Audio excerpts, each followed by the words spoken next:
Hello, and thanks for joining me again. I'm in a fairly good mood today. I wanted to talk about something that's not very deep. I want to talk about identity labels and my thoughts on them and why I stopped using them. Sparing you my long intersex trans journey, I, of course, was part of the LGBT for a while.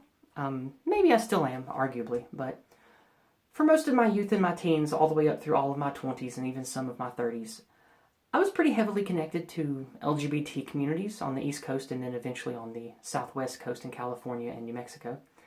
And I started seeing around 2012, 2013 when the real swell of social media, connective media, smartphones really began to cement itself in the Western life. And I guess the global life too, because it's everywhere. But identity labels and identity itself, at least from my vantage point, took on an entirely new meaning. Even in the aughts, or even early 2010s, identity was a more personal thing that didn't seem to have this grandiose corporate and government appropriated meaning. And of course I'm going to blame the left for a lot of things like usual, but the right's complicit in this too, because in the last 5 or 6 years, in the last 5 or 6 years, we have seen Christians, conservatives, the far-right versions of alt-right, white identitarians, white supremacists, that kind of thing, being bound together by identity in a faster, more shocking rate than ever. So it's not just the left that suffers from this. But the left, of course, is what has made me suffer and what affects me. So that's what I speak out against. And that's what I'm going to do today. I stopped IDing as anything, and I'd love to tell you why. So, in my last 6 or 7 years of falling from the left and being victimized by them, oh, there's that word. I don't play the victim card, I just like saying it. I realized that my nebulous identity as queer or LGBT or transgender or transsexual or intersex or gender variant or whatever the hell word that they want to use this week, all of these words, to me and to everyone that I knew who was trans and intersex that I had dealt with and helped for years, to us it was a word like cholera, cancer, depression, manic disorder, anorexia, that kind of thing. These were words to express a genuine need or genetic variance of ours that made us different and sucked. Nobody wants diabetes. Nobody wants to get emphysema. Surprisingly, a lot of people do like to smoke, but that's a topic for a different day. So, around 2013, 2014, I started realizing that my identity wasn't my own anymore. I didn't have the words to put on that yet, but starting around 2015, I did.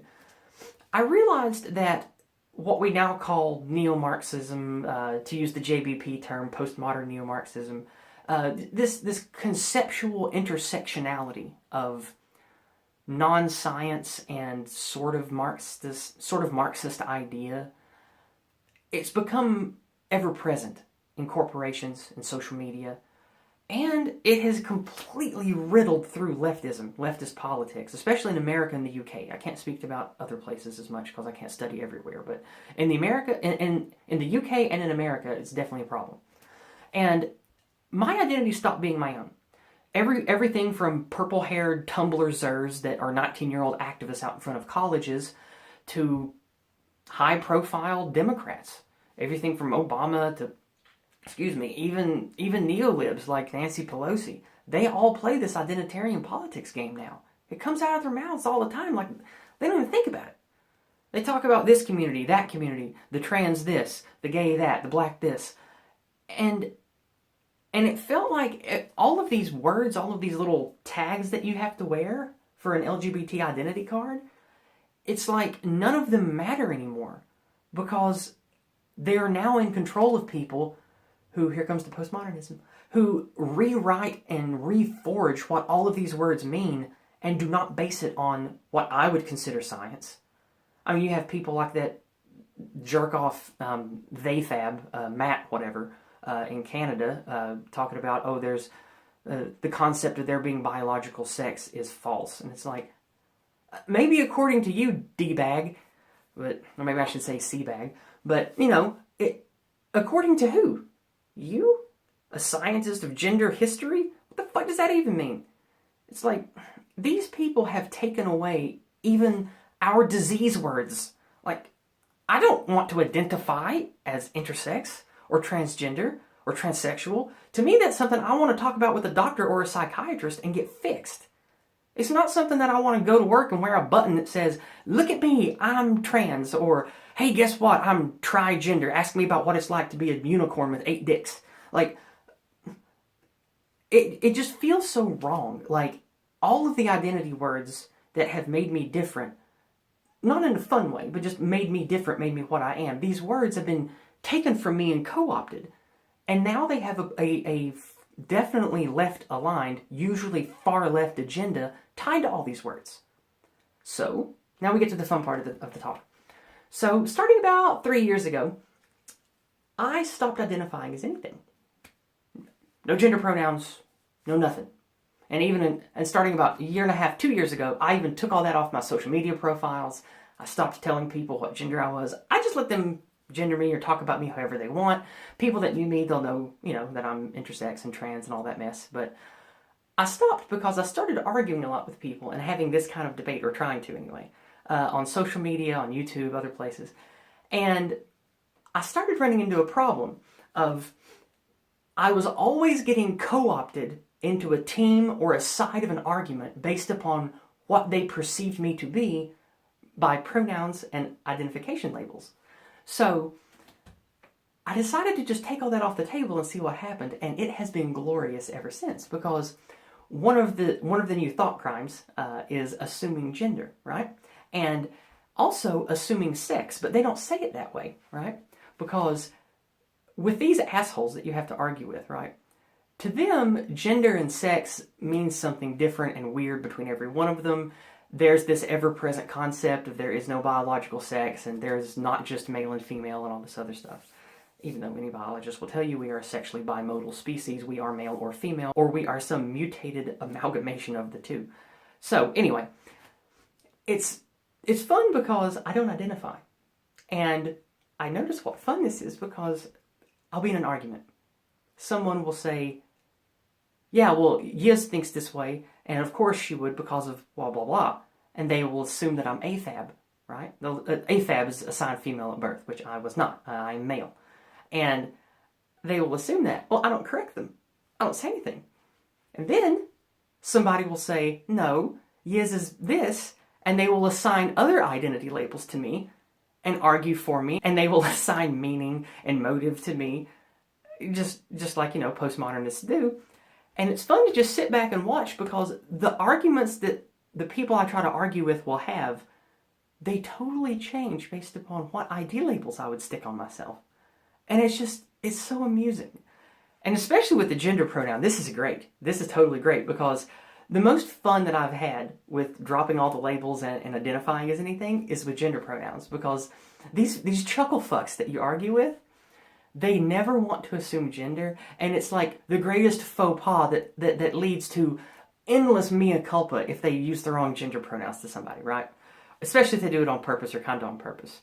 So people will call me, she for like a lot of comments or in like 10 minutes of a conversation, and then it comes up, oh, I think Yizz identifies as they, them, which I don't. I think that's fun, and I used to do it for fun. But that'll come up, and I'll be like, you can call me they, them. I don't say I want you to. I'll turn to one of them and say, you could call me that. And so everyone present takes that to mean that is how I wish to identify. And me just deflecting and saying, you can if you want to, turns into this falling on their sword of, oh, I didn't know, and all of this. So it's fun and it's a bit ridiculous. And I just wanted to share that with you. So if you enjoy baiting and arguing with leftists, especially of the LGBT variety, try this. Remove all identity labels from yourself. If asked, say, no, I do not identify as that. If they ask you, are you LGBT, you can say, no, I don't identify as anything. Say anything. Don't say as any of those, say anything. Because then, from that point on, anything that they assign to you, they did, not you. And you can call them on it. And it goes against their ideology. It goes against their NPC programming, right? So let's say they'll be like, oh, well, I would expect a cis male to be that way.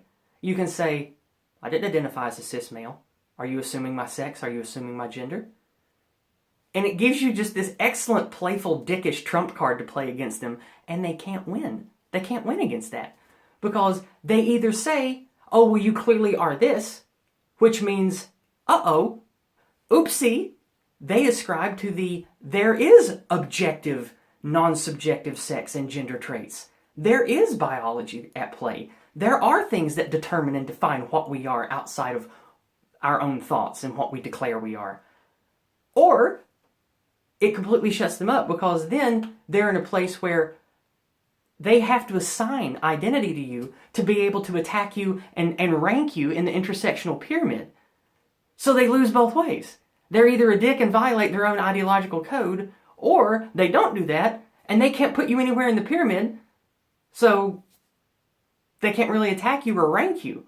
And now, of course, they can and they will, but it's still fun. So I just wanted to share that with you and just have a fun time, have a little playful video instead of one that's all dire and scary and stuff. So I hope you enjoyed my rant. I hope you enjoyed having fun. And I really hope that you use this tactic on people, because if you like baiting leftists and playing with them, especially on Twitter, this is fun. Have a good time with it. And in the future, drop a comment here. Let me know how it goes. Or maybe in the future. Oh, speaking of dropping comments, my Subscribestar and my Minds.com should be ready to go soon. I think Minds is already finished, but I'm waiting on Subscribestar. And I'm pretty sure you can comment on those too. So if you want to share screenshots or links to things where you've used this tactic to hilarious results, feel free to share them there too. So remember to subscribe, share this if it was fun and you had a good time, share it with others. So I hope that you're all well. Goodbye and God bless.